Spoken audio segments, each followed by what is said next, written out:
Assalamualaikum warahmatullahi wabarakatuh. Alhamdulillah alladzi bi ni'matihi tatimmus shalihat. Asyhadu an la ilaha illallah wahdahu la syarikalah wa asyhadu anna Muhammadan abduhu wa rasuluh. Allahumma fasalli wa sallim wa barik ala Muhammad wa ala alihi wa ashabihi ajma'in. Ibu-ibu yang dirahmati Allah, pada kajian kita melanjutkan sirah nabawiyah, sejarah Nabi Muhammad sallallahu alaihi wasallam. Kita sudah masuk ke tahun ke-10. Tahun berapa, Bu? 10 kenabian. Kalau cerita tahun kenabian berarti Nabi masih berada di mana? Di Mekah. Ini sudah 10 tahun Nabi Muhammad menjadi Nabi. Di tahun ke-10 ini adalah disebut dengan tahun kesedihan. Diawali dari bulan Muharram. Bulan Muharram tahun ke-10, kita kemarin sudah cerita tentang orang-orang Quraisy memboikot Nabi Muhammad, keluarganya, dan orang-orang Islam selama 3 tahun penuh, di tahun ke-7 sampai tahun ke-10 kenabian.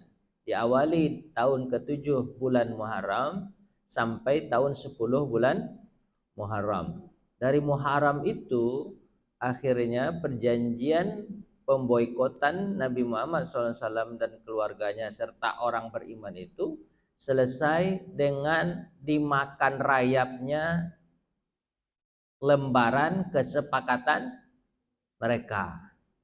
Makan rayap itu terjadi tahun keberapa? 10 di bulan Muharram. Sudah dimakan rayap, kemudian berarti batallah perjanjian kesepakatan pemboikotan Nabi Muhammad, keluarga serta orang-orang yang beriman. Dari sejak itulah di bulan Muharram Abu Thalib paman Nabi Muhammad SAW mulai jatuh sakit. Ini Abu Thalib atau bukan, Bu? Ini gambarnya aja. Sambil di mana? Di filmnya. Kalau benarnya kita tidak tahu, ya kan? Ini gambarnya saja. Dia mulai sakit. Abu Thalib sakit. Sakit Abu Thalib itu semakin payah. Kemudian hampir-hampir saja dia akan menemui ajalnya di bulan Rajab. Jadi Muharram sakit sampai bulan Rajab. Rajab bulan yang keberapa, Bu? Ayo ibu-ibu, bulan yang keberapa Rajab? Nah, 7. Ibu apa lagi lah? Ya nyanyi dulu, nyanyi. Muharram, Safar, Rabiul Awal, Rabiul Akhir, Jumadil Awal, Jumadil Akhir, Rajab, Sya'ban, Ramadan, Syawal, Zulqa'dah, Zulhijjah. Ibu harus hafal itu. Kalau enggak hafal susah lah itu nanti. Terus hafal. Bulan apa? Bulan Hijriyah. Di bulan Rajab atau bulan yang ke-7 tahun 10 kenabian, Abu Thalib makin parah sakitnya.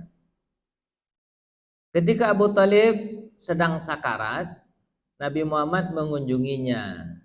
Sementara di dekat Abu Thalib sudah ada Abu Jahal. Ngapain Abu Jahal mengunjungi juga? Ada 3 hal.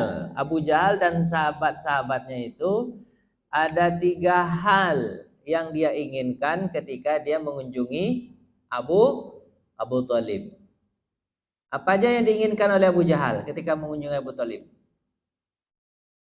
Nabi Muhammad sudah bujuk-bujuk nih. Apa kata Nabi Muhammad? Paman, ucapkanlah la ilaha illallah. Ya ammi, hadisnya itu mengatakan gini, ya ammi, qul kalimatan liwahajulaka indallah. Wahai paman, ucapkan satu kalimat saja agar aku bisa menolong engkau nanti di hadapan Allah. Kalimatnya la ilaha illallah. Ucapkan paman. Apa kata Abu Thalib? Mau nggak dia mengucapkan? Nggak mau dia mengucapkan. Kenapa? Di sampingnya ada Abu Jahal, Abu Lahab, siapa lagi? Sufyan, Mughirah. Apa lagi? Mughirah bukan Mughirah. Siapa namanya itu?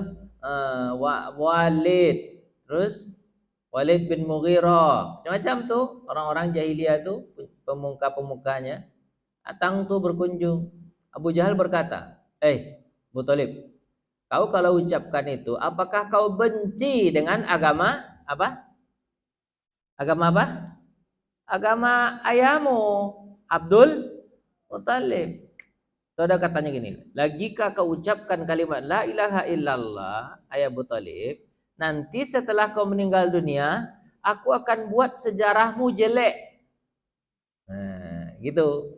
Jadi kalau kau udah meninggal dunia nanti aku ceritakan kepada orang-orang kau adalah orang yang tidak baik. Pokoknya dijadikan sejarah Abu Thalib itu sejarah orang yang sangat jahat gitu. Misalnya pembunuh lah, penipu lah, segala macam lah, gitu ya Bu ya. Pembunuh lah, penipu lah, segala macam. Disebutkan begitu. Gitu. Abu Thalib karena apa tuh?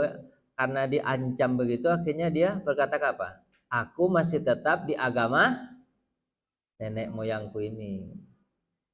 Sampai dia meninggal dunia, ya nggak sempat mengucapkan kalimat la ilaha illallah. Bu, kenapa kok Nabi ulama mengatakan, kenapa kok hadisnya hanya mengucapkan kalimat la ilaha illallah tidak sampai ke kalimat Muhammad Rasulullah? Kenapa?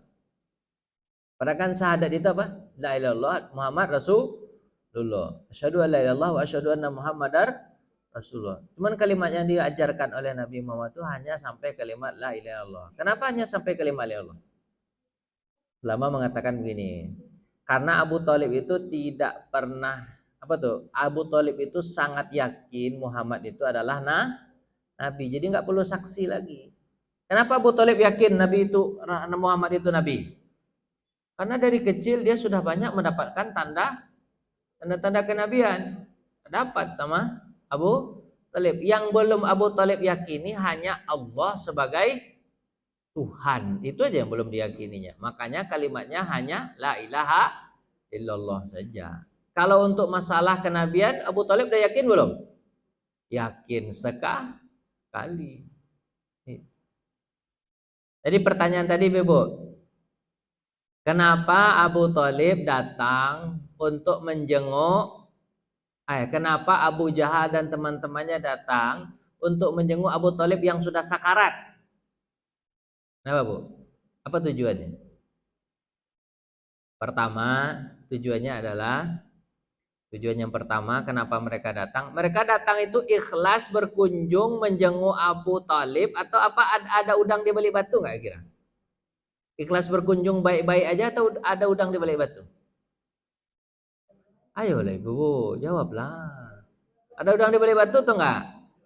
Ya, ada udang di balik batu. Atau batu di balik udang? Terbalik. Udang di balik batu kan? Ada keinginan. Apa keinginannya? Keinginannya itu adalah yang pertama, ada 3 keinginan. Keinginan yang pertama, agar Abu Thalib bisa memindahkan kekuasaannya kepada Abu Lahab. Itu yang pertama dulu. Jadi tujuannya apa? Tujuannya untuk mengambil kekuasaan Abu Thalib pindah ke Abu Lahab. Kenapa? Karena takut nanti Abu Thalib menurunkan kekuasaannya kepada Muhammad. Karena apa tuh? Karena kandidat yang terkuat itu adalah Muhammad. Orang lebih suka Muhammad jadi pemimpin daripada Abu Lahab. Tapi mereka orang yang jahat-jahat tadi tidak mau Muhammad jadi pemimpin. Maunya jadi apa? Ya semaunya siapa? Abu Lahab yang jahat. Paman Nabi jahat siapa namanya? Abu Lahab. Maka dikatakan oleh Abu Jahal, Abu Thalib, kalau kau meninggal nanti, kekuasaanmu kasih kepada Abu Lahab ya, jangan kau kasih kepada Muhammad. Itu tujuan yang pertama. Tujuannya adalah mengambil kekuasaan. Yang kedua ya. Apa tujuan yang kedua? Tujuan yang kedua adalah menghalangi Abu Lahab sekaligus Nabi Muhammad agar tidak menyebarkan agama Islam. Itu yang kedua. Jadi permintaan terakhir mereka kepada Abu Thalib adalah, hai Abu Thalib, sebelum kau meninggal dunia, tolong terakhir kali kau nasihati Muhammad agar dia meninggalkan menyebarkan agama Islam. Kalau enggak, kami yang membunuh mereka, atau kami pasti akan memerangi dia atau membunuh dia. Sebelum dia berhenti, kami pasti akan memerangi dia. Maka kau kan tidak ingin Muhammad celaka setelah kau meninggal. Maka pesankan dengan pesan yang terakhir sebelum kau meninggal dunia, agar Muhammad meninggalkan dakwahnya. Itu yang kedua. Itu Bu. Yang kedua apa? Agar Muhammad meninggalkan dakwahnya. Terus dipanggillah oleh Abu Thalib. Abu Thalib memanggil Nabi Muhammad SAW. Muhammad, sini. Kau kan sudah dengar apa yang disampaikan oleh siapa? Oleh orang kafir Quraisy, permintaannya agar kau meninggalkan dakwahmu. Sekarang berhentilah berdakwah Muhammad. Aku ini kan sudah mau mati nih. Nanti kau celaka nanti. Berhenti aja lah Muhammad ya. Berhentilah ya Muhammad ya. Kata siapa? Kata Abu Thalib. Terus Nabi Muhammad tidak menjawab Abu Thalib. Sama orang sakit kalau dijawab nanti tambah sakit. Dia nggak jawab. Dia mendengarkan. Nabi Muhammad kan dekat di situ. Nabi Muhammad malah ngomong atau berkata kepada orang-orang jahiliyah itu, orang Quraisy. Apa kata di pemuka Quraisy? Abu Jahal, Abu Lahab, Abu Sufyan, gitu-gitu kan? Abu Lahab, Abu Sufyan segala macam itu kan? Apa kata dia gini? Gini ya, kalian ini kan menyuruh saya berhenti untuk berdakwah, kan tujuannya agar kalian kan bisa menguasai seluruhnya kota Mekah ini kan. Intinya sih kalian kan kepengen harta, kepengen pangkat, kepengen jabatan, kepengen terkenal. Saya mau kasih tahu sama kalian, kalau kalian ucapkan satu mantra ini, pasti kalian akan menguasai dunia. Bukan hanya Mekah, tapi dunia pasti kalian akan kuasai. Kalian mau saya kasih tahu nggak mantra itu apa? Diiming-imingi sama Nabi Muhammad. Apa? Mantranya. Abu Jahal mendengar kata mantra, kan dia kepengen itu ya, kepengen apa? Pengen menguasai semua kan? Pengen duit banyak, berkuasa segala macam. Hai Muhammad, ya, apa itu mantranya? Kasih tahu, apa itu mantranya? Apa kata Nabi Muhammad? Benar nih, kalian mau tahu nih? Mau tahu aja atau mau tahu banget? Nah, kata Nabi Muhammad. Apa kata dia? Ya, saya mau tahu, Pak. Sebutkan cepat, apa mantranya? Sebenarnya Abu Lahab, Abu Jahal itu yakin kalau apa yang keluar dari Nabi Muhammad itu pasti benar dan kenyataan. Ayo Muhammad, keluarkan mantranya apa? Kan mereka suka mantra-mantra itu kan. Apa kata Nabi Muhammad SAW? Kalian kalau ingin menguasai dunia, ucapkan kalimat La ilaha illallah. Kalimat begitu kira-kira jadi nggak ngucapin kalimat mereka? Langsung Abu Jahal, alah, ini lagi. Tapi benar kan? Kalimat la ilaha illallah itu dalam waktu yang sangat singkat, Nabi Muhammad bisa menguasai 7 negara dalam waktu 10 tahun. Betul kan? Kemudian dalam sangat singkat, Abu Bakar, Umar, Utsman, sampai Ali bin Abi Thalib, 2/3 dunia dikuasai. Benua Eropa, benua Afrika, benua Asia. Yang belum ada ketika itu adalah benua Amerika, belum ada ketika itu. Kalau udah ada mungkin dikuasai juga. Ya kan? Hebat kan? Hebat. Benua itu ada berapa sih, Bu? Ada 5 ya. Apa aja, Bu? Amerika, Eropa, Australia satu lagi, Bu. Yang belum dikuasai apa? Amerika sama Australia. Kenapa? Amerika dan Australia belum ada. Kan belum ditemukan benua Australia mah. Benua Australia itu kan aslinya adalah orang apa tuh? Orang asli penduduk sananya aborigin. Aborigin dibunuh sama orang-orang Inggris. Jadilah mereka di situ masuk ke benua Australia. Kalau Amerika orang apa aslinya tuh? Orang Indian. Kemudian datanglah orang-orang apa ke sana? Eropa ke Amerika. Kemudian menguasai benua mereka. Pada aslinya penduduknya siapa? Indian. Nah, kayak gitulah kehidupan. Tapi pada masa Nabi Muhammad hidup, itu 3 benua sudah ada ketika itu. Eropa, Asia, sama Afrika. Udah ada orang ketika itu di situ. Nah, dikuasai sama Islam. 2/3 dunia itu. Ya kan?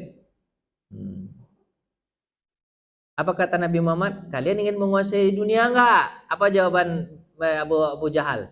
Ya, kami ingin menguasai dunia. Apa ucapannya Muhammad? Nabi Muhammad bilang apa? Kalimat la ilaha illallah. Apa kata Abu Jahal? Alah. Udahlah pulang. Enggak mau dia. Abu Jahal itu kenapa enggak mengucapkan kalimat la ilaha illallah, Bu? Ibu tahu enggak kenapa enggak mau? Dia masuk Islam. Dia yakin enggak Nabi Muhammad itu nabi? Tahu enggak dia? Tahu banget, yakin banget. Malahan setiap malam dia datang ke rumah Nabi Muhammad hanya untuk mendengarkan Al-Quran sambil sembunyi. Itu kan ceritanya sudah terkenal sekali tuh, cerita hadis riwayat Muslim. Apa itu? Mereka bertiga, ya kan? Mereka bertiga datang ke rumah Nabi Muhammad SAW. Satu di depan, satu samping kanan, satu samping kiri. Di depan ada siapa?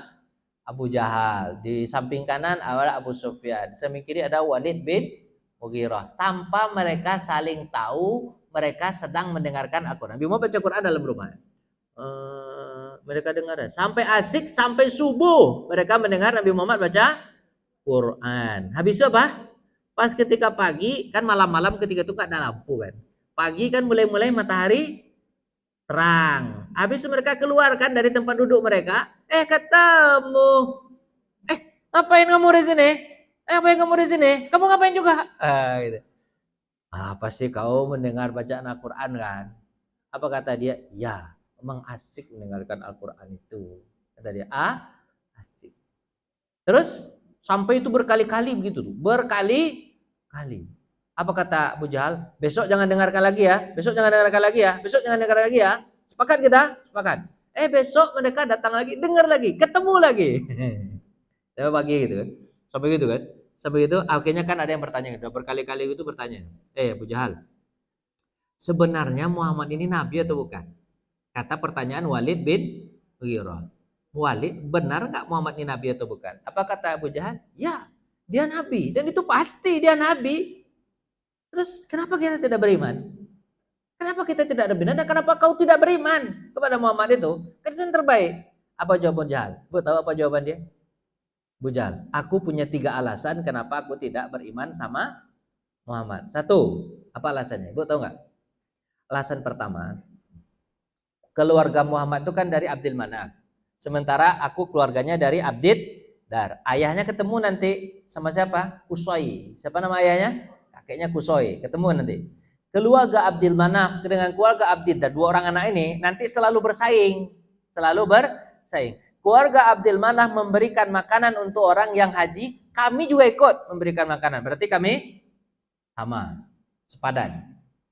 Kemudian keluarga Abdul Manaf ikut perang, kami juga ikut perang. Berarti sama. Ada 2 kan kata dia. Masalahnya di yang ketiga nih, kata siapa? Abu Jahal.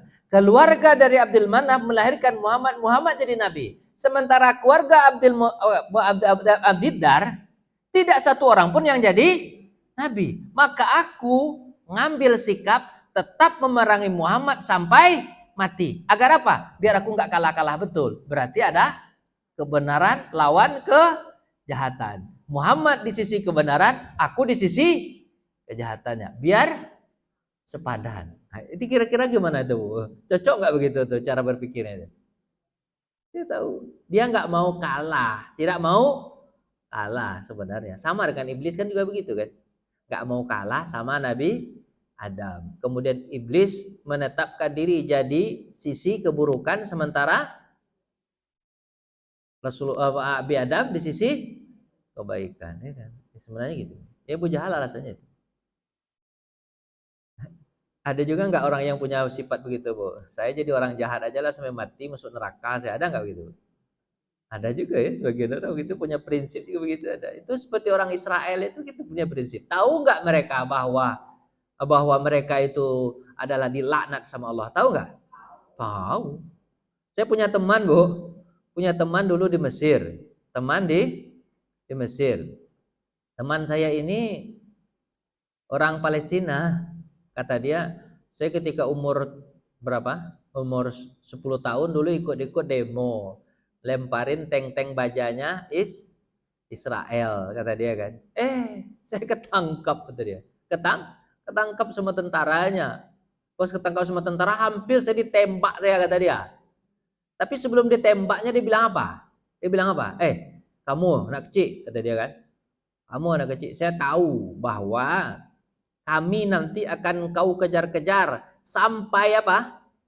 Sampai batu dan pohon berkata kepada kalian, hai orang muslim, di belakang kami ada Yahudi, bunuhlah Yahudi itu. Kata siapa? Batu dan pohon, kecuali pohon korkot. Saya tahu itu, nanti pasti kami akan dibunuh habis. Tapi bukan kalian yang akan bunuh kami. Kalian sekarang ini di depan kami gimana? Ini. Sekarang kami dulu yang bunuh kalian. Sekarang kami dulu. Kalau soal nanti aja dihitung. Kata siapa? Kata orangnya. Tahu nggak di hadis Nabi itu? Tahu dia, tahu. Tapi mereka lebih mengambil sikap jadi orang. Bu, saya mengingatkan, kenapa kok sampai batu dan pohon nggak suka dengan Yahudi? Kenapa gitu? Ibu tahu nggak kenapa? Kak? Saya coba-coba membaca, ternyata dapat sama saya, Bu. Apa, Bu? Pemahamannya itu kenapa kok batu dan pohon tidak suka, Bu? Memang orang Yahudi itu jahatnya minta ampun. Coba lihat itu, nggak ada kasihannya sedikit pun. Orang di rumah sakit sakarat ditembak-tembakin, dokter ditembak-tembakin, anak-anak ditembak-tembakin. Malahan bomnya itu bom yang tidak boleh, bom fosfor itu bom yang tidak boleh untuk itu bukan untuk itu gunanya. Makanya wajah orang tuh jadi begini-begini gitu, kayak apalah bentuknya dia itu. Anak sekolah kecil-kecil dia datang ditembaknya satu-satu. Mati orang itu. Rumah sakit, sekolah, Al-Azhar yang ada di Palestina habis segala macam. Orang jalan konvoy untuk mengungsi, itu yang dihajarnya. Karena mereka itu nggak bisa mencari tentara Hamas. Dibilangnya Hamas itu bersembunyi di rumah sakit. Mana ada rumah sakit persembunyian?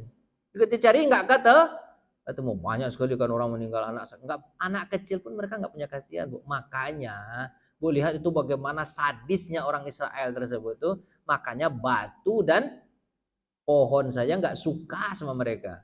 Makanya Bu, kalau ada orang Islam yang suka sama mereka atau ada manusia yang suka sama Yahudi, itu bukan manusia tuh sebenarnya. Karena jahatnya jahat ampunan luar biasa. Di hadis itu mengatakan bahwa Yahudi ini apa ya? Benar-benar apa tuh namanya itu? Benar-benar jahat. Jahat. Baru kan terbuka mata kita. Oh iya betul-betul jahat Yahudi ini sebenarnya. Jahat betul luar biasa. Enggak ada kasihannya sedikit, enggak ada kasihan. Dah, kita kembali di sini. Jadi Bu, ada 3 alasan kenapa orang-orang Quraisy datang. Apa alasan pertama, Bu? Karena ingin mengalihkan kekuasaan dari Abu Thalib kepada Abu Lahab. Yang kedua, untuk supaya Muhammad menghentikan dakwah. Malah Nabi Muhammad bilang apa? Ucapkan kalimat la ilaha illallah. Kemudian yang ketiga, agar mereka bisa cuci tangan. Maksudnya cuci tangan itu gini. Kan mereka yang mengepung Nabi Muhammad selama berapa tahun? 3 tahun dengan Abu Thalib. Pemimpin mereka. Kalau mereka mati nanti, Abu Thalib itu mati nanti, orang-orang lain, orang-orang Arab lain, Yaman, Oman gitu, orang-orang yang pergi haji itu pasti akan menghujat orang-orang Quraisy. Kenapa? Kalian jahat betul. Pimpinan kalian apa? Kalian boikot hampir sampai mati. Nah, supaya tidak ada kata-kata itu keluar, mereka gimana namanya? Pura-pura baik, kepengen cuci tangan. Sakit ya Abu Thalib ya. Oh, sakit betul. Apa yang sakit? Kami obat ya. Oh, sok-sok pula. Padahal sebenarnya yang membuat Abu Thalib sakit siapa? Nah, dia itu. Itu cara orang, Bu. Apa nama istilahnya itu, Bu ya? Bermulut manis tuh. Dia yang jahat tapi seolah-olah jadi pahlawan. Nah, itu gaya siapa itu, Bu? Kalau ada yang begitu tuh. Gaya Abu Jahal dan teman-teman. Ada nggak orang begitu, Bu, kayak gitu? Ada, cuma namanya aja yang beda. Tapi kalau gaya mirip-mirip aja. Kemudian Abu Thalib hingga kalimat terakhir dia mengucapkan apa? Karena dia dikatakan oleh Abu Jahal gitu, kalau kau ucapkan kalimat itu, maka sejarah hidupmu akan saya buat jelek. Kata siapa? Abu Jahal. Jadi Abu Jahal itu jahatnya begitu, Bu. Bukannya dia sendiri saja yang kepengen jahiliyah, tapi orang lain dia ajaknya juga mati dalam keadaan jadi itu Abu Jahal jahatnya. Akhirnya apa jawaban Abu Thalib? Aku masih tetap di agama ini, Muhammad. Sampai beliau meninggal dunia, beliau tidak apa? Tidak mengucapkan kalimat itu. Kemudian akhirnya Allah menurunkan surah apa? At-Taubah ayat berapa? Nabi Muhammad kan minta ampun terus. Ada sebelum itu ada surat apa namanya lupa saya. Innallaha la yahdi man ahbabta walakinallaha yahdi may yasha. Ai Muhammad, kau tidak bisa memberi hidayah kepada orang yang kau sukai. Tapi yang beri hidayah hanya Allah Subhanahu wa taala. Terus turun lagi surah apa, Bu?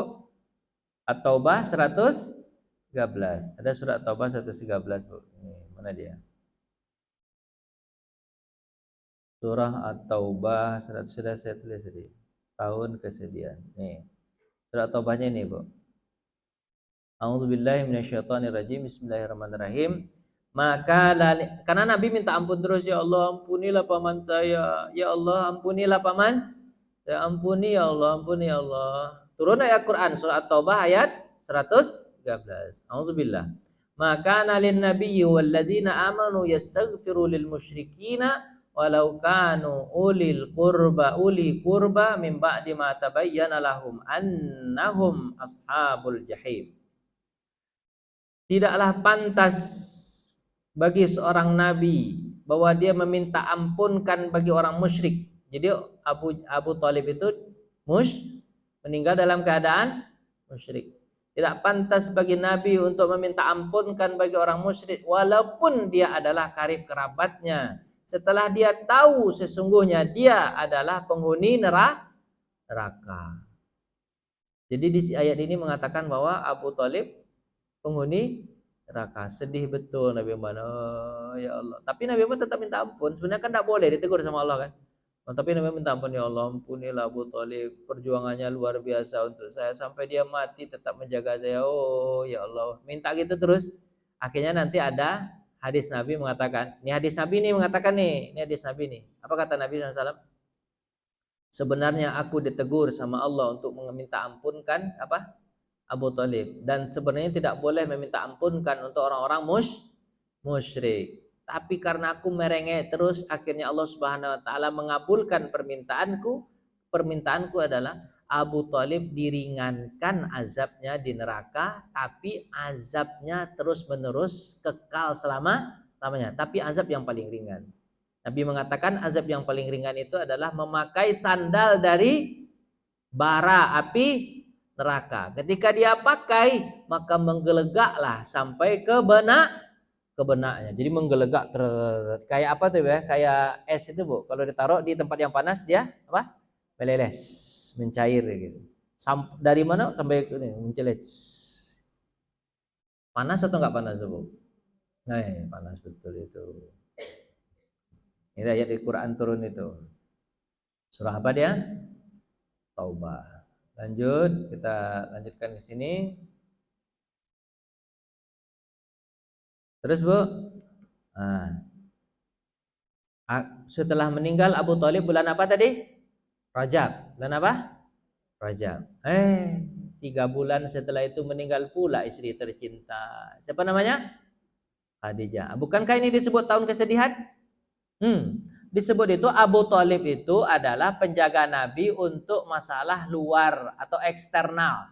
Sementara Khadijah menjaga Nabi dalam internal. Di dalam hati Nabi itu siapa yang jaga? Khadijah. Yang support duit siapa? Khadijah. Yang mensupport Nabi supaya tidak dibunuh siapa? Abu Thalib. Gitu. Akhirnya, Ibu, setelah 2 sampai 3 bulan. Ini 3 bulan nih. Khadijah itu meninggal dunia di bulan Ramadan. Bulan apa meninggalnya? Rajab ke Ramadan berapa bulan? 3 bulan. Nanti 3 bulan. Rajab, Sya'ban, Ramadan 2 bulan. Tapi kalau dihitung ini kan jadi 2 ya.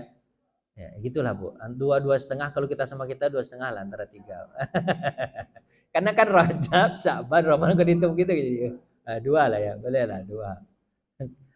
Buat 2 atau sampai di 3. Sama-sama kita 2,5. Biar enggak pusing Bu, 2 aja lah.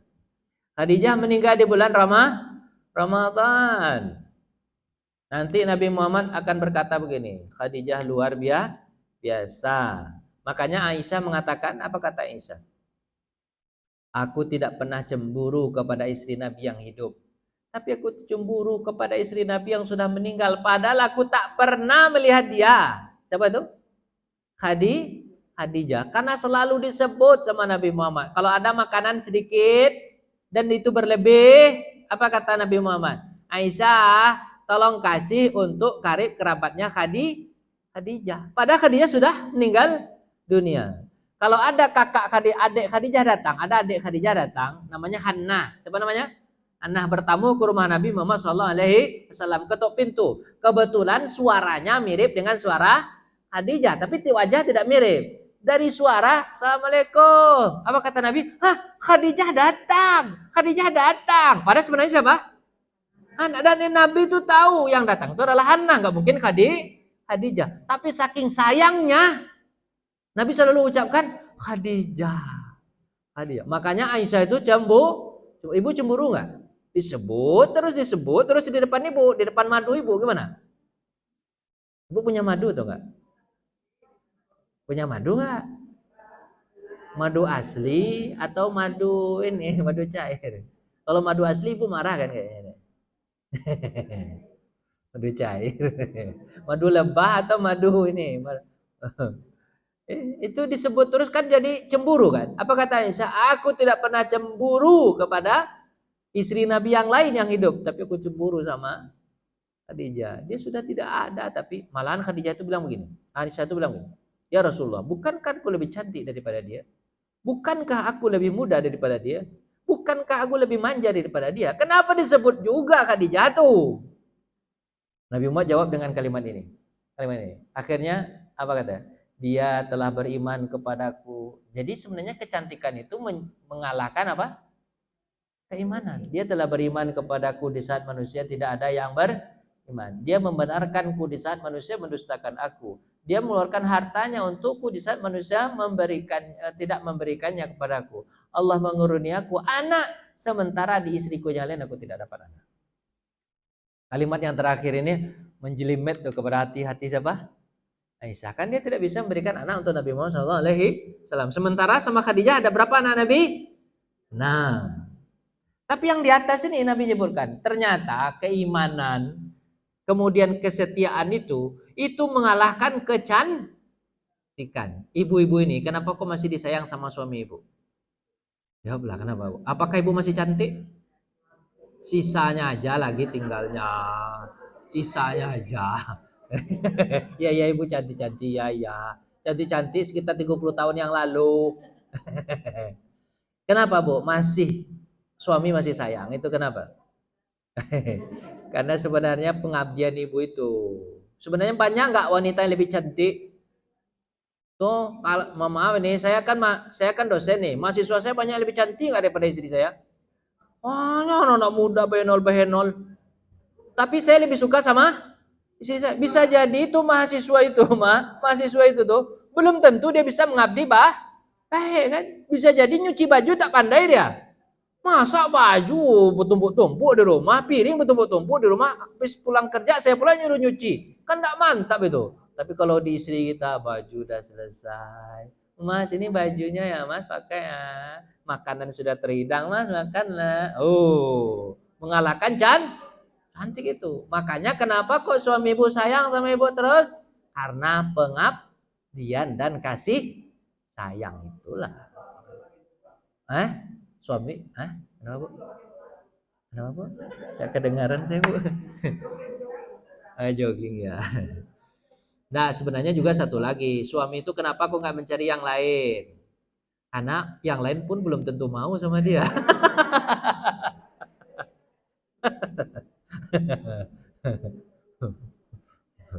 Ada pilihan tetap di sini daripada ndak sama sekali, tetap aja lah sama yang lama nih kata dia Bu ya. Dah lah Bu, terserah Ibu lah. Nah gitu ya. Ini yang disampaikan oleh siapa Bu? Oleh Nabi Muhammad. Sosok seorang Khadijah yang sangat luar biasa. Di hadis yang lain dari hadis riwayat Sahih Abu Hurairah, sahabat Abu Hurairah, di sini mengatakan, ketika Jibril datang ke rumah Nabi Muhammad SAW, kemudian Jibril berkata, wahai Rasulullah, apakah ini Khadijah? Bukan Jibril nggak tahu, sebenarnya ingin ngasih tahu ke kita. Ini Khadijah kan? Tapi Khadijah nggak lihat siapa? Khadijah tidak melihat Jibril. Cuma Jibril aja yang dialog sama Nabi Muhammad SAW. Di sini. Ini Khadijah kan? Dia telah datang membawakan lauk pauk, makanan, minuman. Bila nanti dia datang lagi kepadamu berkat. Jadi apa tuh? Dia taruh air dulu kan? Biasanya kan di sini naruh air untuk Nabi Muhammad SAW. Besok keluar lagi untuk ngambil lauk pauk atau makanannya lain kan? Terus Jibril bertanya, tadi itu Khadijah kan? Kata siapa? Jibril. Apa jawaban Nabi Muhammad? Ya, itu Khadijah. Nanti kalau dia datang lagi, sampaikan kepadanya. Apa itu? Sampaikan salam bahwa Tuhannya mengucapkan salam kepadanya. Tuhan Allah mengucapkan salam untuk siapa? Wah, berbiasa nggak Bu? Ibu pernah nggak diucapkan salam itu sama Allah?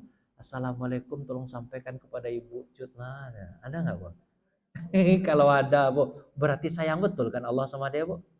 Sayang luar biasa. Allah pun kenal sama siapa? Khadijah. Bukan Allah tidak tahu tentang Khadijah, tahu. Tapi ini hambanya yang sangat baik, membantu nabinya Muhammad SAW. Sampaikan salam kepada Khadijah bahwa Allah mengucapkan salam untuknya. Oh, saya membaca hadis ini merinding saya. Itu keutamaan Khadijah. Sementara hadis yang lain nggak ada Nabi Muhammad menyampaikan salam kepada istrimu yang pada Khadijah ya. Siapa Bu? Oh ya, suami Ibu bukan Nabi juga ya. Enggak, maksudnya istri-istri yang lain, istri Nabi yang lain itu enggak ada dapat ucapan salam dari ini kan. Namanya sama Bambang ya, bukan Muhammad ya Bu ya. Kasihlah nama Ibu Muhammad, ganti nama suami Ibu dengan nama Muhammad. Muhammad Bambang gitu jadi. Kan ada Muhammadnya juga ya.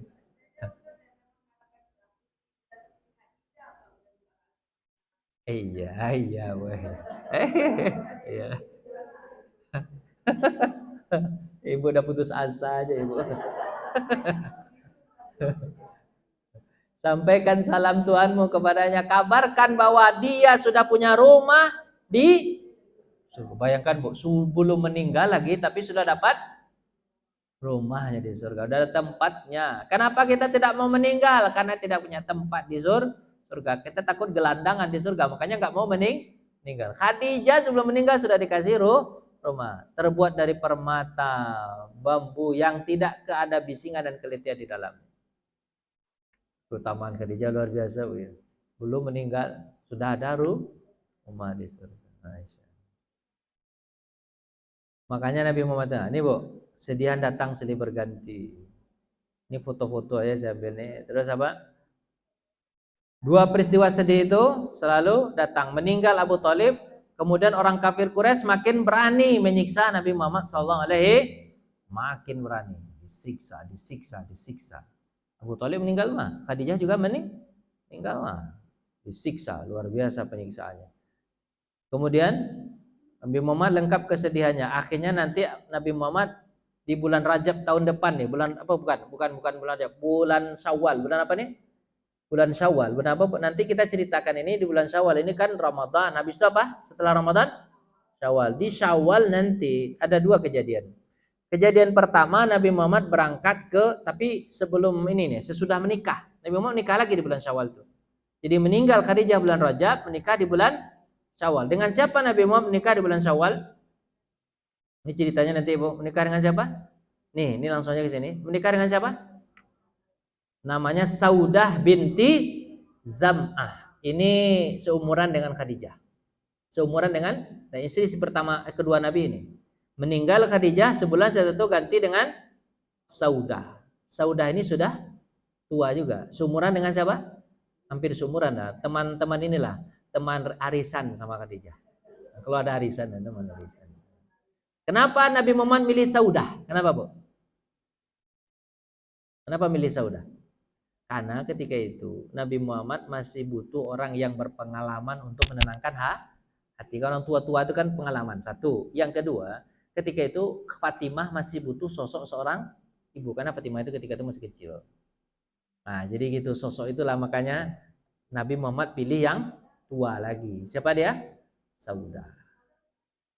Punya anak, tapi punya anak tiri berarti Nabi Muhammad SAW. Punya anak tiri, tapi udah gede-gede juga anaknya. Ya gede-gede juga anak. Kan Saudah udah tua juga. Ada gede-gede.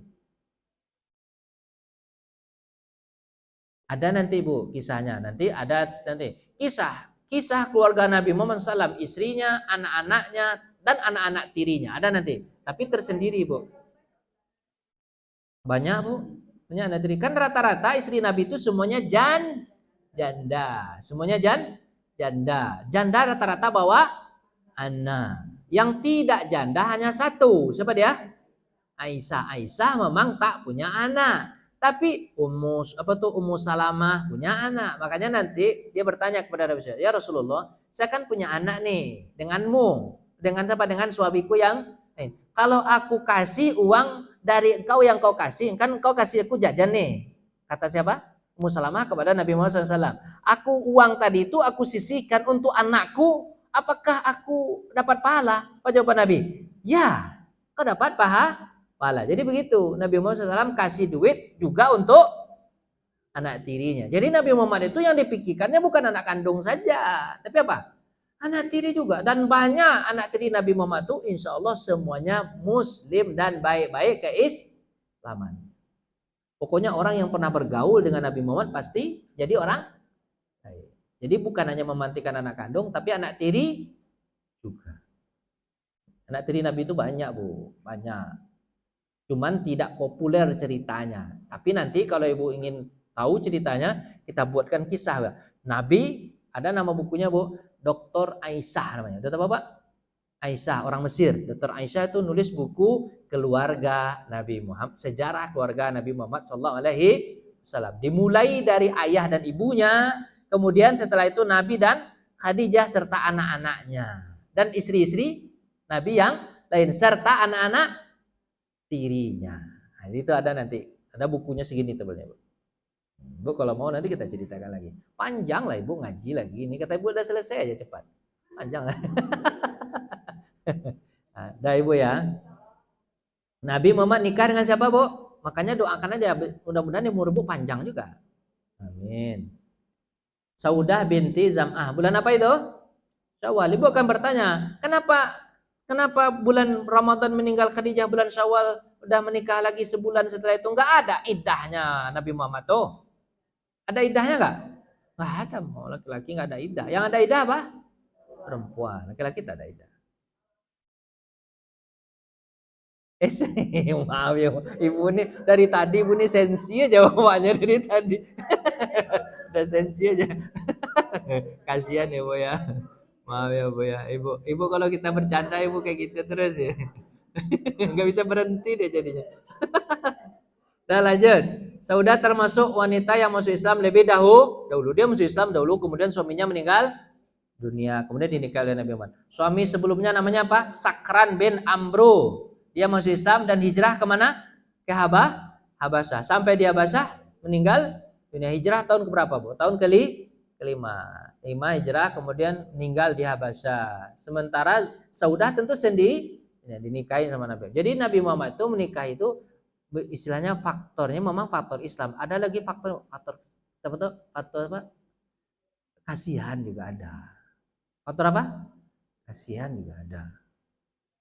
Terus ketika Saudah sudah melewati masa iddah, Rasulullah menikahi Saudah. Jadi Bu, ini cerita tahun berapa nih Bu? Bulan Syawal. Kita kembali Bu, di bulan Syawal sebelumnya itu Bu, sesudah menikah itu Nabi Muhammad SAW karena tidak dimungkinkan lagi di Mekah untuk apa? untuk menyebarkan agama Islam. Akhirnya Nabi Muhammad SAW memutuskan di bulan Syawal setelah menikah. Jadi Nabi Muhammad setelah menikah bukan senang-senang, Bu. Kemana? Dakwah lagi. Kemana dakwahnya? Taif. Tapi Ibu tahu kan, nanti ada kisah tersendiri nanti bahwa Nabi Muhammad SAW sampai di Taif, kemudian dilempari oleh orang di Taif sampai Nabi Muhammad balik ke Mekah dan tidak bisa masuk ke Mekah. Dianggap apa? Tidak masuk ke Mekah sama orang Quraisy. Kenapa? Dianggap bahwa dia sudah pengkhianat negara. Sudah keluar, habis itu mau masuk lagi. Itu tidak dianggap. Untung ada namanya Mut'im bin Adi. Siapa namanya? Mut'im bin Adi. Ini nanti masuk Islam dan keluarganya masuk Islam nanti. Dialah yang membantu Nabi Muhammad agar bisa masuk ke dalam Mekah dan dia mengamankan Nabi Muhammad SAW. Kalau nggak diamankan, Bu, Nabi Muhammad tidak larang untuk masuk Mekah karena sudah dianggap pengkhianat. Lanjut. Kemudian siksaan begitu keras. Abu Bakar juga hijrah, apa kan? Sebenarnya Abu Bakar sudah tidak tahan tuh tahun ke-10 itu tidak tahan, adalah hijrah aja ya Rasulullah, yuk. Kemana? Kemana? Ke mana? Ke Abasah. Tapi dilarang oleh siapa? Daginnah. Siapa? Ibnu Daginnah. Apa kata Ibnu Daginnah? Kalau kau pergi, nanti Muhammad sama siapa nanti? Sementara Nabi Muhammad sudah kehilangan Abu Thalib dan dia. Yang untuk menenangkan dia kan engkau. Udahlah, jangan pergi. Kita siapa? Ibnu Daginnah. Akhirnya Abu Bakar memang tidak pergi hijrah kemana? Ke Abasah. Menemani Nabi nanti ketika akan hijrah kemana? Kan tema kita ada 2, Bu. Ibu masih semangat atau udah capek nih, Bu? Serius nih. Serius. Benar nih. Ini sejarah Nabi Muhammad SAW, tapi kita ambil sedikit aja, Bu. Ceritanya tentang apa? Jadi dalam proses inilah orang-orang Quraisy mulai mengejek-ejek Nabi Muhammad, menyiksa yang ngejek ya, nyiksa yang ngejek ya. Di tahun-tahun inilah banyak mukjizat-mukjizat yang muncul. Jadi tahun pertama sampai tahun 10 itu mukjizat Nabi itu minim sekali, bisa dikatakan nggak ada. Tapi di tahun ke-10 ke atas mukjizat mulai muncul. Jadi gitu, Bu. Kalau nggak ada pertolongan dari manusia, nanti yang nolong siapa lagi? Allah. Lewat apa? Mukjizat. Nah, jadi ibu kayak gitu, Bu. Ibu kalau banyak masalah, ibu harus ingat 3 hal ini. Ayat-ayat ini, 3 ayat ini ibu harus ingat. Yang pertama, kalau ibu punya masalah, ayatnya diingat adalah la yukallifullahu nafsan illa usaha. Allah tidak membebani orang itu kecuali hanya sesanggup atau semampunya. Satu. Yang kedua, ibu harus ibu ingat, kalau masalah ibu nggak akan selesai, tidak lama selesai, nggak selesai juga. Apa harus ibu ingat? Ibu ingat itu adalah innamal usri yusra. Sesungguhnya kesulitan pasti ada kemudahan. Ibu harus ingat itu. Sulit ibu, mungkin lama sekali. Tapi nanti ketika ibu sudah sulit dan tidak ada yang dibantu oleh manusia, yang bantu siapa nanti? Allah lagi. Ada jalan keluar, tapi yang ngasih siapa? Allah. Kemudian yang ketiga, ibu harus ingat ini. Apa itu? Wasta'inu bisabri wassalah. Minta tolong terus kepada Allah dengan sabar dan salat. Ibu jangan terus, ibu ketika ada musibah kemudian lari dari Allah, enggak gitu solusinya. Tetap taat kepada Allah, kemudian wasta'inu bisabri wassalah. Pasti nanti Allah akan kasih jalan keluar. Pasti. Dari ceritanya. Nah, 3 ayat ini tolong dipikir-pikirkan, diingat-ingat, dimasukkan ke dalam otak. Kalau ada masalah yang sulit ibu selesaikan. La yukallifullahu nafsan illa wus'aha. Kemudian innamal usri yusra. Kemudian wasta'inu bisabri wassalah. Nabi Muhammad itu. Akhirnya Bu, dalam kehidupan Nabi Muhammad itu datang apa lagi, Bu? Mukjizat. Mukjizat pertama apa? Kenapa kok Nabi Muhammad sudah bertubi-tubi? Orang-orang Islam sudah bertubi-tubi. Kenapa kok Nabi Muhammad SAW tetap bertahan? Karena di sana ada apa, Bu? Al-Quran. Jadi Al-Quran itulah yang membuat Nabi Muhammad tegar. Seperti orang Palestina sekarang, Bu. Mereka dibunuh, dibantai. Orang-orang kan jadi ini, Bu. Ini anaknya mati, istrinya mati di depannya. Hanya ada di Palestina, seorang ayah bingung mau merawat istrinya yang mau mati atau membuat anaknya yang mau mati. Di depan matanya sendiri. Padahal dia adalah seorang dokter. Kalau di dokter di Indonesia ini, Bu ya, nggak akan mungkin, tidak dibolehkan seorang dokter merawat keluarganya sendiri. Kenapa, Bu? Maksud atau mengoperasi keluarganya sendiri. Kenapa? Kenapa, Bu? Karena pasti nggak tega. Harus dokter lain. Tapi kalau di Palestina, dia yang nangani keluarganya sendiri. Karena nggak ada lagi dokter yang lain sudah dibunuh. Kenapa mereka bisa kuat, Bu, orang-orang Palestina itu, Bu? Jawabannya apa? Al-Quran. Jadi Ibu, kalau ingin tegar dalam segala masalah, Ibu selalu baca Quran. Karena di Al-Quran itu akan ada solusi-solusi. Yang saya katakan 3 tadi itu. Itu yang membuat Nabi Muhammad kuat. Dan ini disebut apa? Mu'jizat. Sudah apa? Luar biasa ini. Bu, biasanya kalau mukjizat Nabi, ini mukjizat Nabi yang terbesar loh, Bu. Bu, mukjizat itu, Bu, biasanya nabi-nabi sebelumnya itu mukjizatnya kelihatan. Mukjizatnya kelihatan. Tapi kalau Quran kelihatan atau enggak kelihatan, Bu? Al-Quran itu mukjizatnya di sini, Bu. Di mana? Di hati. Mana yang lebih kuat? Di hati atau yang kelihatan? Kalau membelah bulan, membelah apa, Bu? Membelah laut, itu kelihatan kan? Kelihatan nih. Itu tidak lebih kuat daripada hati. Hati yang kuat itu, Bu, wah, itu luar biasa. Makanya ulama mengatakan mukjizat Al-Quran adalah mukjizat yang paling besar karena dia letaknya di mana? Di dalam, bukan di luar. Kalau di luar itu gak terlalu kuat, tapi kalau di dalam sini letaknya, oh, kuat. Al-Quran itu, Bu. Paham gak, Ibu? Serius nih, cerita begini paham nih? Paham ya? Kemudian nih, Bu, nanti di bulan Rajab berikutnya, nanti bulan Rajab nih, Bu. Ini kan tadi bulan tahun 10 nih. Tahun 10 bulan Syawal Nabi Muhammad menikah pergi ke Taif kan? Kan diapain ya? Diapain tuh? Disiksa kan segala macam kan? Nanti di bulan Rajab nanti ada mukjizat Nabi. Di bulan Rajab tahun 11. Rajab tahun keberapa, Bu? Tahun ke-11, Rajab bulan yang keberapa? 7. Bulan yang ke-7 tahun 11. Tadi pamannya meninggal bulan Rajab tahun 10. Kemudian Isra Mi'rajnya nanti tahun berapa? 11 bulan Rajab, setahun setelah itu. Untuk apa di Isra Mi'raj kan Nabi Muhammad SAW? Kemarin kita udah cerita panjang Isra Mi'raj itu. Untuk apa, Bu? Untuk menenangkan hati Nabi Muhammad Sallallahu Alaihi Wasallam. Jalan-jalan sampai ke Palestina. Healing namanya, healing. Tapi healingnya itu, Bu, apa ya? Ibu, kita ini kan stres dalam hidup. Ada nggak hidup stres itu? Kan masalah ada kan? Ibu perlu nggak healing? Perlu nggak? Perlu. Tapi ingat, Bu, orang kalau rekreasi hanya untuk jasmani saja, tapi bukan untuk rohani, maka jasmani pasti akan capek dan rohani pasti tidak akan terpenuhi. Kalau mau rekreasi bukan hanya sekedar rekreasi, tapi kontemplasi. Itu ulama mengatakan gitu. Kalau rekreasinya pakai kontemplasi pasti senang. Tapi kebanyakan orang kalau rekreasi mau mana? Kebanyakan orang kalau rekreasi yang dimanjakan itu hanya mata saja. Mata badan. Kalau mata badan capek, Bu, rekreasi mah. Rekreasi itu adalah kontemplasi. Kontemplasi itu apa, Bu?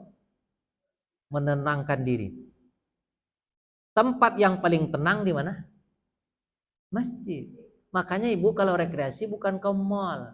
Kemana, Bu? Tidur Ibu cepat, yakin saya. Coba kalau ke mall Ibu bisa tidur nggak? Enggak. Kenapa, Bu? Ibu ke mall galak mata. Mata Ibu ke mall. Tapi kalau ke masjid, apa yang mau dilihat di masjid? Al-Quran Ibu baca 2 baris langsung. Karena tenang, Bu. Jadi rekreasi yang bagus itu apa, Bu? Kontemplasi, bukan sekedar rekreasi. Makanya Nabi Muhammad itu suruh rekreasi ke mana, Bu? Ke Masjidil Aqsa. Tidak, ini bahasanya gini, Bu. Betul, Isra Mi'raj itu tidak dikatakan sempurna, tidak katakan sempurna sebelum datang ke Masjidil Aqsa. Artinya apa? Kenabian Nabi Muhammad mengatakan kenabian Nabi Muhammad itu tidak akan sempurna sampai Nabi Muhammad tahu tentang Masjidil Aqsa. Saya mau katakan sama Ibu ini. Dari 25 nabi, ke-25-nya Allah perintahkan untuk menjadikan Masjidil Aqsa sebagai kiblat. Benar enggak, Bu? 25 nabi yang Ibu hafal semua-muanya menghadap ke Masjidil Aqsa Baitul Maqdis gak? Jawab lah, Bu. Jawab enggak? Ya, betul kan? Terus kapan perubahan menghadap ke Ka'bah? Pada masa Nabi Muhammad itu setelah 15 tahun Nabi Muhammad diangkat menjadi Rasul. 15 tahun, Bu. Nabi Muhammad diangkat jadi Rasul 23 tahun. Kalau 15 tahun menghadap ke Masjidil Aqsa berarti 8 tahun saja menghadap ke Masjidil haram. Itu pun gara-gara permohonan Nabi yang berulang-ulang kepada Allah Subhanahu wa taala. Kalau tidak, Allah tetap menetapkan kiblat kita ke Masjidil Aqsa. Tapi karena Nabi itu fasamma wajhullah, betul, karena fawalli wajhaka syatral masjidil haram. Nabi Muhammad gitulah kalau doanya gitu ya. Ya Allah. Maksudnya apa? Masjidil Haram. Sana. Begitu doanya tuh pakai isyarat-isyarat begitu, dan Allah tahu apa yang ada dalam hati Nabi Muhammad. Karena sering-sering permintaanmu, sebenarnya aku tetapkan hanya Masjidil Aqsa sebagai kiblat. Tapi karena kau sering minta, aku kasih aja lah. Kata siapa? Akhirnya suruhlah menghadap ke Masjidil Haram. Berapa lama Nabi Muhammad menghadap Masjidil Haram? 8 tahun. Dari 23 tahun menjadi, hebat kan? Nabi Muhammad sebelumnya 15 tahun ngadap kemana, Bu? Al-Aqsa. Alasannya minta itu karena Masjidil Haram adalah masjid yang pertama. Masjid yang pertama dibangun oleh Nabi Adam alaihi salam. Itu salah satu alasannya. Kemudian yang kedua, karena apa namanya itu ya? Karena ya sebenarnya karena keinginan Allah juga sebenarnya ya. Karena kan Allah tahu apa yang akan terjadi nanti. Cuman Allah inginkan bahwa kalian harus perhatikan juga ini Masjidil Aqsa gitu. Ya kan? Nah, cuman pertama itu ya keinginan bahwa di sana ada siapa? Nabi Ibrahim. Kemudian di sana juga ada siapa? Nabi Ismail. Di sana juga ada siapa? Nabi Muhammad. Ingat, dari 25 nabi, 23 nabi itu Masjidil Aqsa semuanya. Pernah ke Masjidil Aqsa. 23 nabi. Yang tidak pernah ke Masjidil Aqsa itu cuma 2. Maksudnya mereka datang ya. Siapa yang 2 itu? Yang bertugas di mana? Bertugas di Masjidil Haram itu cuma 2. Siapa tuh? Ismail dan Muhammad. 23-nya tugasnya di mana? Pasti Masjidil Aqsa sekitar itu. Jadi sebenarnya bahwa Masjidil Aqsa itu milik kita itu, Bu. Ya, Bu.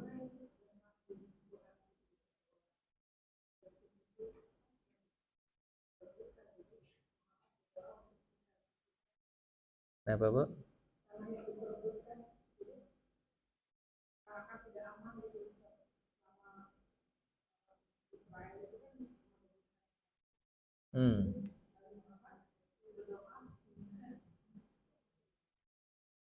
Ustaz, mohon maaf. Assalamualaikum warahmatullahi wabarakatuh. Ustaz, apakah itu Nabi Muhammad berdoa itu karena Nabi Muhammad tahu bahwa di Al-Quran disebutkan bahwa tanah Palestina itu tanah yang diperebutkan oleh orang Yahudi. Jadi Nabi Muhammad tidak mau nanti umatnya tidak konsentrasi untuk ibadah, jadi mereka dipindahkan ke Mekah kiblatnya. Allahu a'lam ya, Bu, apa alasannya. Cuman alasannya itu ya karena pertama ya Nabi Muhammad berasal dari kota Mekah, dan beliau menganggap bahwa Masjidil Haram adalah masjid pertama yang dibangun, sementara Masjidil Aqsa adalah masjid yang kedua. Tapi walaupun dia masjid yang kedua, tapi adalah kiblat pertama juga. Kiblat juga. Nabi Adam juga ngadap ke sana, Bu, kalau sholatnya. Mana ngadapnya, Bu? Masjidil Aqsa. Yang bangun Masjidil Aqsa itu siapa? Nabi Adam juga.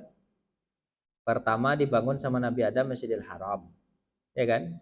Kemudian setelah 40 tahun belum juga tenang hati Nabi Adam dalam bertobat. Kemudian dia bangun Masjidil Aqsa. Sahabat bertanya, Rasulullah, bukankah Masjidil Haram dibangun oleh Ibrahim? Apa kata Nabi Muhammad?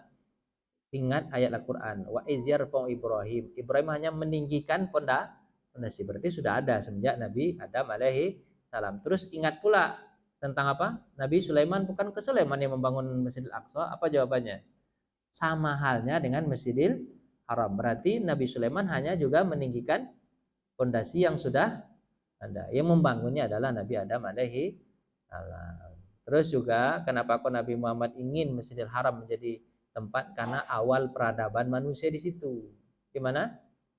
Di Masjidil Haram Mekah. Kan tinggalnya di situ Nabi Adam sama Hawa kan. Ya kan? Walaupun nanti pindah ke Masjidil Aqsa, tapi pertama kan di situ. Dan di situ juga adalah pusat manusia. Jadi pusat bumi, bukan. Pusat bumi itu pasaknya di mana, Bu? Di Mekah itu. Jadi kalau kita lihat tengah-tengahnya itu di bumi itu adalah Mekah, itu tuh pusatnya. Jadi kalau itu pusat, makanya baiknya berputar-putar di mana? Di pusat itu.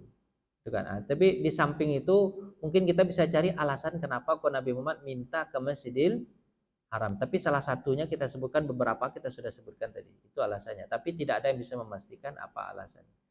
Cuma gini Bu, intinya adalah bahwa kita harus peduli tentang Masjidil Haram. Kita harus peduli itu. Nggak boleh nggak peduli. Harus peduli. Itu ya Bu ya. Oke. Lanjut atau Bu menanya nih? Bu udah capek belum? Tanyalah Bu.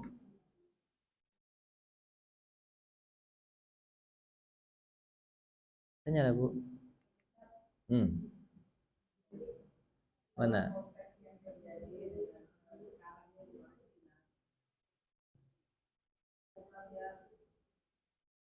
Assalamualaikum warahmatullahi wabarakatuh. Um, Dalam konteks apa yang terjadi yang habis-habis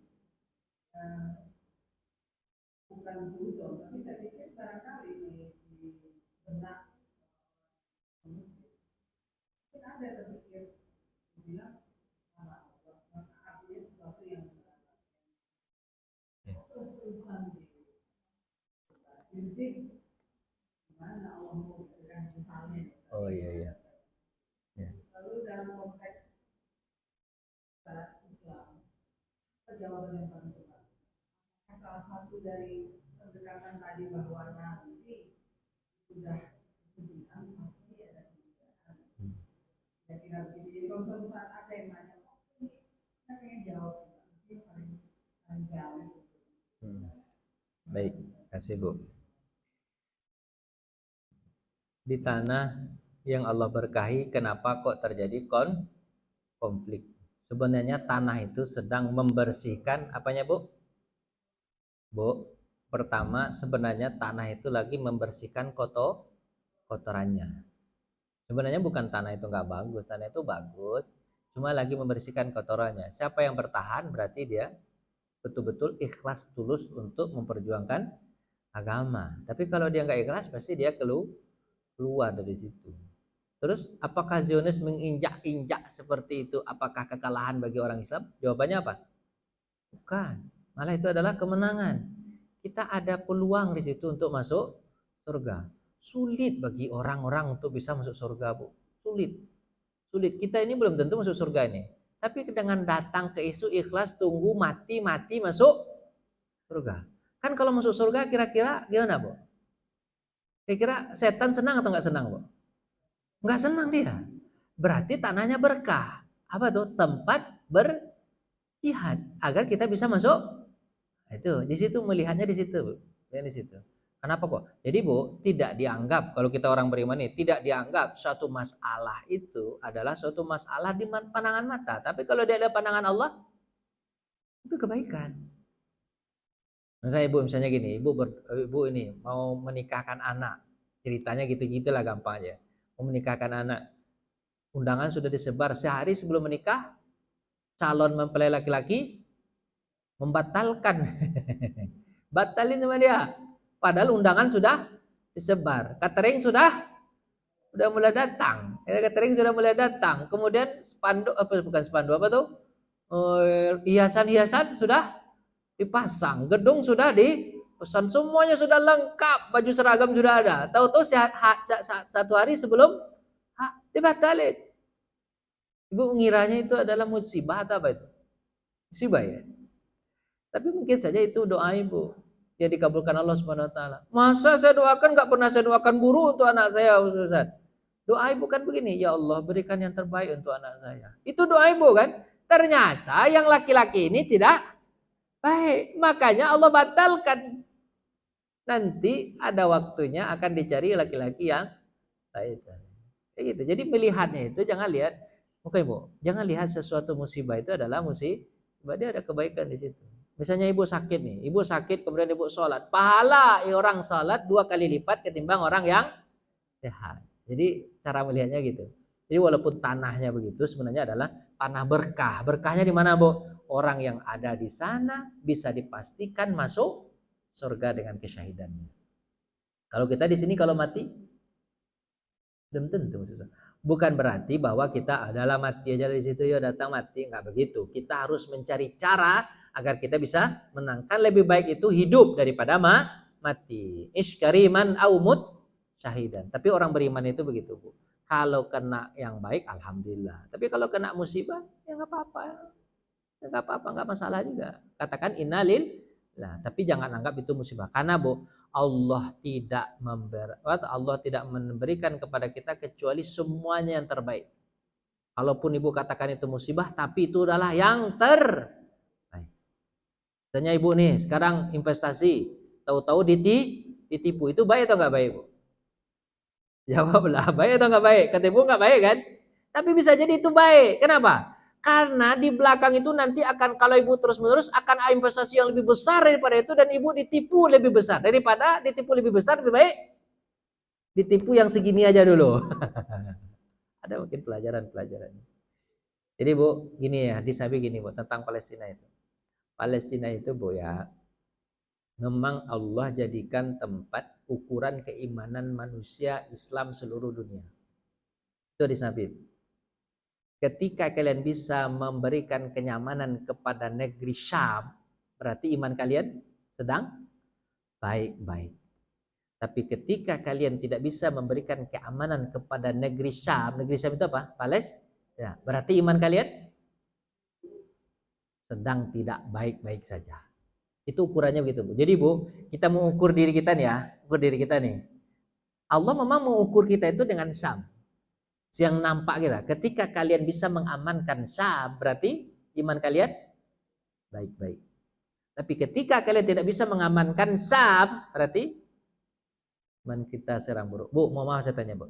Kita orang Islam di Indonesia, di seluruh dunia ini apakah sedikit? Jawab, sedikit nggak? Enggak, kita banyak, Bu. 2,5 miliar dari 7 miliar. Hampir sepertiga, apa? Lebih dari sepertiga manusia. Sepertiga manusia muslim. Yang lain itu agama banyak. Ya kan? Kita banyak loh, Bu. Banyak sekali kita. Luar biasa banyak. Saya tanya lagi sama Ibu, tapi kenapa kok kita tidak bisa bergerak? Karena kita sedang disibukkan oleh dunia kita masing-masing. Dengan pekerjaan kita, dengan keluarga kita, dengan rumah kita, dengan ini. Kita tidak memikirkan akhirat, yang kita pikirkan apa? Nah, itu masalahnya di situ. Bukan kita lagi sedikit. Kita sekarang lagi apa? Banyak. Kemudian pertanyaan kedua, apakah kita orang Islam ini miskin-miskin? Miskin nggak, Bu? Miskin nggak? Tidak. Kita ini sedang terlena saja. Kalau dikatakan miskin itu lihat orang-orang kemarin Coldplay datang ke Indonesia, tiket yang termahalnya sampai 11 juta. Dibeli sama orang. Tiket yang termurahnya berapa? Yang sudah ujung hanya lihat TV aja, berapa? 1,2 juta. Dibeli sama orang. Kaya atau miskin tuh? Kita lagi kaya. Cuma kita tidak mau peduli saja. Ketika disuruh untuk berinfak Palestina, tidak ada duit. Tapi beli tiket Coldplay 11 juta, padahal Coldplay entah apa yang dapat. Kita bukan lagi miskin. Yang ketiga Bu, apakah kita sekarang tidak punya senjata? Kita orang Islam punya senjata atau enggak nih? Jawab loh semua, punya senjata atau enggak? Punya. Kita punya senjata, bisa kita habiskan orang-orang itu. Tapi kenapa kita tidak melawan? Karena sekarang kita punya sifat pengecut. Itu aja sebenarnya. Dulu pada masa Nabi Muhammad, pada masa Umar bin Khattab, pada masa Salahuddin Al-Ayyubi, kok bisa mereka menaklukkan? Apakah mereka lagi dalam keadaan kaya? Apakah mereka dalam keadaan duit senjatanya kuat? Apakah mereka dalam keadaan banyak? Enggak jawabannya. Tapi apa? Iman mereka yang kuat. Sebenarnya iman kita lagi lemah, itu aja ya. Iman kita lagi. Seluruh dunia sekarang iman orang Islam itu sedang tidak baik-baik saja. Dan kita harus bisa beristighfar seluruh dunia orang Islam ini. Minta ampun sama Allah. Iman. Memang betul, iman kita ini lemah betul. Lemah sekali iman kita. Sangat lemah iman kita. Suruh gini aja nggak mau, gitu aja nggak mau. Itu. Makanya Bu, kalau ada orang sekarang berharap untuk masuk surga, Bu berharap sajalah. Nggak apa-apa berharap. Tapi harapannya mudah-mudahan bisa tercapai gitu aja. Mudah-mudahan ya. Kenapa Bu? Karena iman ini sedang sangat lemah. Masa saudaranya dibantai begitu dia, ya biarin aja. Nah, gitulah Bu. Lanjut, ada lagi Bu pertanyaan? Bu udah capek ya? Ini mujizat-mujizat Nabi nanti ada terbelah bulan, nanti terbelah bulan Bu. Nanti cerita terakhir Bu. Terbelah bulan itu gini Bu. Kan orang-orang itu minta Bu. Orang-orang itu kan mengejek-ejek Nabi nih. Setelah kata ayat itu ngejek-ejek, Muhammad, kau Nabi ya? Kau Nabi ya? Betul kau Nabi ini ya? Betul ya? Kau betul-betul Nabi ya? Kalau kau betul-betul Nabi, coba kan ada bulan tuh, malam-malam hari Bu. Nah bulan tuh, coba kau belah bulan tuh. Kalau kau Nabi, minta aja sama Tuhanmu. Kan Tuhanmu katanya memiliki bulan dan matahari dan segala semacam. Coba minta aja. Minta kau bisa membelah bulan. Sebenarnya Nabi Muhammad itu sudah percaya dalam hatinya. Maksudnya sudah ada keyakinan dalam hati. Kalau aku bisa membelah bulan, apakah kalian beriman? Kata Nabi Muhammad. Apa jawaban mereka? Ya, kami beriman. Ya, kami akan beriman. Dalam hati Nabi, kalian seperti umat Nabi Soleh sepertinya. Dalam hati Nabi aja. Nabi Soleh apa Bu? Dia minta agar onta keluar dari batu. Onta keluar dari batu mungkin atau enggak mungkin Bu? Nah, mungkin lah onta keluar dari batu. Kalau onta keluar dari onta mungkin enggak? Mungkin lah. Namanya onta. Ini onta keluar dari batu. Dan ontanya bukan kecil, harus besar. Dan ontanya tersebut harus menghasilkan susu. Susunya cukup untuk seluruh manusia. Kira-kira masuk akal enggak Bu? Nggak masuk akal. Apa kata Nabi apa? Nabi Soleh. Kalau aku bisa minta kepada Allah, onta itu betul-betul keluar dari batu. Betul batu itu, jadi pecah batu itu keluar onta. Kemudian dia membuat apa? Susu. Keluarkan dari susu. Susu itu Bu, nggak perlu diperah. Nggak perlu diperah. Tinggal taruh aja ember di depan rumah, nanti dia datang seperti kencingin. Penuh. Datang lagi ke rumah, nih penuh. Akhirnya onta itulah yang dibunuh sama siapa Bu? Sama kaumnya. Kenapa? Karena setiap hari orang beriman. Kenapa? Iya, ini mukjizat Allah Subhanahu wa taala. Tapi apa akhirnya? Onta itu mereka bunuh. Karena setiap hari ada orang yang beriman. Ontanya mereka bunuh akhirnya. Apa gitu juga Nabi Muhammad nih? Kalau aku bisa membelah bulan begini, apakah kalian nanti percaya? Apa jawaban Nabi Muhammad? Apa jawaban mereka? Ya, kami pasti beriman kepadamu. Karena kamu memang betul-betul punya Allah yang kuasa membelah bulan. Bulan itu kan jauh Bu. Bulan jauh gak Bu? Nabi Muhammad bilang, ya Allah, mereka minta, tolong kau kabulkan. Akhirnya Nabi Muhammad bilang ini, belahin saya. Dipisahin Bu, tahu dipisahin? Kayak membelah kue Bu. Nah, pisahin itu. Mereka kaget. Memang belah bulan itu begitu jadinya Bu. Gimana belahnya Bu? Memang begini. Kira kalau belahnya karena gempa begini lurus enggak Bu? Enggak, pasti begini Bu. Tek gitu kan? Ini enggak Bu. Nanti disatukan lagi sama Nabi Muhammad. Dan yang melihat itu bukan hanya orang Arab. Tapi yang melihat itu juga orang India. India itu nanti dibuat di sana namanya kuil bulan. Untuk mengabadikan, dibuat kuil tapi namanya kuil bulan, untuk mengabadikan bahwa dulu mereka pernah melihat bulan itu terpisah. Nanti di Cina nanti orang membuat apa namanya Bu? Yin Yang. Yin Yang itu adalah lambang apa? Orang Korea, lambang Korea itu kan Korea itu. Dulu kan Cina itu juga kenal. Yin Yang itu hitam sama putih. Itu menandakan apa? Itu menandakan dulu pernah bulan terbelah. Jadi bukan hanya di Mekah, memang betul-betul. Setelah orang astronot datang ke bulan itu, ternyata betul-betul bulan itu lurus belahnya. Jadi orang kaget, betul-betul terbelah ya. Makanya ibu datanglah ke sana ke bulan. Ibu datang bulan, lihat betul bulan itu pasti betul-betul terbelah. Ayat Quran kan turun tuh. Insyaqqal qamar, akan. Ini kan? Nih. Bulan itu terbelah menjadi dua bagian pada zaman Rasulullah SAW. Suatu belahan terdapat di atas gunung dan belahan lain berada di bawah gunung. Lalu Rasulullah SAW bersabda. Jadi dibuat semakan itu ke bawah ternyata Bu ya. Set gitu dibelah begini ya. Set. Yang satunya di mana? Ditaruh di atas, di bawahnya nanti disatukan lagi. Bisa Nabi Muhammad. Hadis riwayat Bukhari. Berarti benar enggak Bu? Ini adalah bulan terbelah. Al-Qur'an mengatakan juga. Sa'ala ahlu Makkah bertanya ayat tentang pembelahan Bu. Benar-benar kami minta kepada Nabi Muhammad SAW suatu bukti. Akhirnya Nabi Muhammad membelah Mekah itu bulan menjadi dua bagian. Turunlah ayat Al-Quran. Apa itu Bang? insyak apa tuh iqtarabatis saatu wan syaqqal qamar. Telah dekat hari kiamat dan terbelahnya bulan. Apa jawaban mereka setelah mereka melihat kenyataan itu?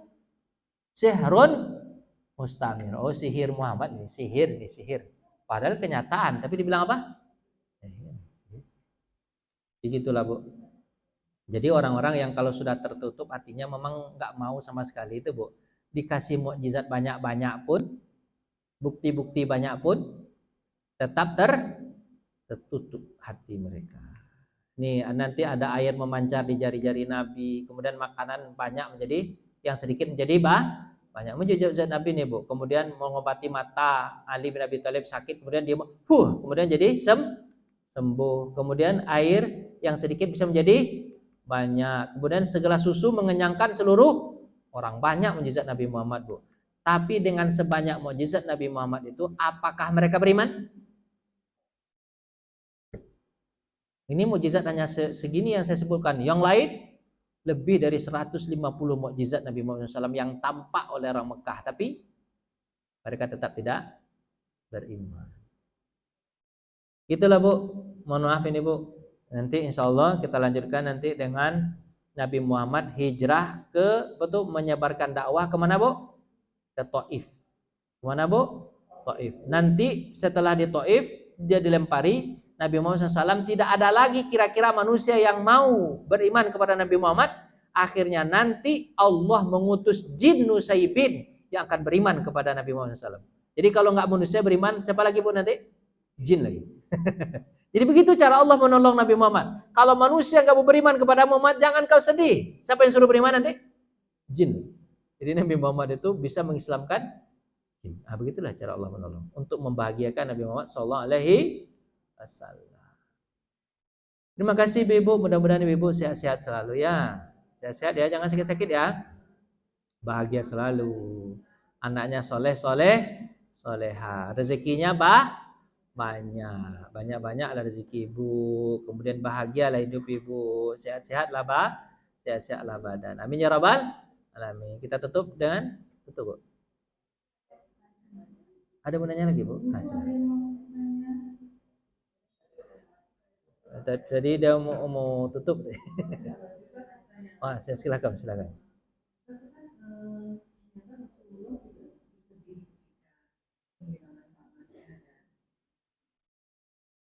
Sementara kita kadang-kadang pada saat kehilangan keluarga atau apa kita bersedih, orang juga nggak mau bersedih, itu artinya nggak ikhlas menerima takdir bahwa sudah seperti itu. Maksudnya tuh sepertinya kayak kita tuh nggak boleh melakukan itu. Rasulullah sendiri melakukan itu, gimana ya? Baik, Bu. Bu gini, Bu ya. Mohon maaf nih, Bu. Gini. Kata Nabi Muhammad, sedih itu di sini.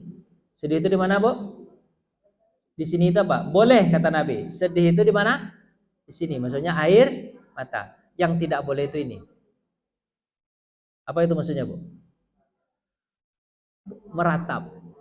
Itu nggak boleh. Tapi kalau Ibu lihat suami Ibu menangis, kalau ada orang melihat suaminya malah ketawa, dia ini agak beda nih orang ini. Gini nih. Kalau melihat suami kita meninggal, anak kita meninggal, tentu kita nangis. Nabi membolehkan. Abu Bakar ketika Nabi meninggal dunia, sampai air matanya menggenang di pipi Nabi Muhammad SAW. Nabi Muhammad SAW. Dan ketika Nabi Muhammad juga ketika meninggal cucunya namanya Umamah, anak Zainab, menangis Nabi Muhammad SAW. Menangis Nabi Muhammad sampai menggenang airnya di pipi cucunya. Terus bertanya, Rasulullah, kok menangis ya Rasulullah? Apa kata Nabi? Ini adalah kasih sayang yang Allah berikan di hati. Karena kita kasih sayang sama cucu kita, sama anak kita, boleh nangis, boleh. Tapi yang tidak boleh apa kata Nabi? Nangis boleh, nangis. Suamiku, kau sudah 40 tahun bersamaku, hidup kita sama-sama, makan sepiring berdua. Oh, suamiku. Baju satu kering di badan, takkan luntur cintaku padamu. Oh, itu nyanyi itu, Bu. Nyanyi itu, Bu. Itu, Bu ya. Nah, jadi gitulah. Jadi sedih-sedih boleh, Bu. Tapi di mana, Bu? Bukan berarti kita tak nerima. Cuma yang tak boleh apa? Asin. Apa Ibu? Satu lagi. Nah, tuh. Tadi kan Ustaz bilang walaupun sudah ada mukjizat mereka tidak beriman. Bukankah iman itu juga Allah yang gerakkan? Kalau dulu orang wali itu bukankah karena ada hidayah dari Allah? Kenapa mereka sampai tidak dapat? Apakah ada hal-hal tertentu yang kita lakukan sehingga kita tidak dapat? Ya Bu, sebenarnya seluruh orang itu Allah menginginkan mereka beriman kepada Allah. Sebenarnya gitu ya. Cuman kan kalimatnya itu innallaha yahdi may yasha. Kalimat yahdi itu ada fi'il mudhari, Bu. Yahdi itu apa? Akan memberi petunjuk kepada orang yang mau dapat petunjuk. Ini katanya akan. Kalau akan itu apa? Bukannya belum terjadi. Jadi dia ambil, dia datang, kemudian baru Allah kasih. Ya itu nggak mungkin disongohan begini, disongohan bahasanya Bapak. Dikasih langsung nggak, tapi ada misalnya kata Nabi Muhammad SAW, kalau kalian datang kepada Allah dengan cara berjalan, Allah datang kepadamu dengan cara dari Allah tuh sambut kalian sebenarnya itu kata Allah Subhanahu Wa Taala. Jadi gini Bu, hidayah itu sebenarnya sudah menyentuh Abu Jahal dan lain-lain itu, cuma dia menghilangkan hidayah itu Bu, maksudnya apa? Nggak peduli, karena sudah tersentuh. Kemudian karena cinta dunianya lebih tinggi, karena pangkat jabatannya, cinta pangkat jabatan lebih tinggi, cinta dunia, makanya mereka itu enggak mau. Sebenarnya dunianya itu yang menutupi dia. Sebenarnya ada sih Bu, orang itu kalau untuk kebaikan ada enggak Bu? Tapi apa Bu? Itu karena dunia, karena dosa. Dosa. Terima kasih Ibu, mohon maaf atas segala kurangan dan kekhilafan. Kita tutup dengan baca hamdalah. Alhamdulillahirabbil alamin. Silakan Bu.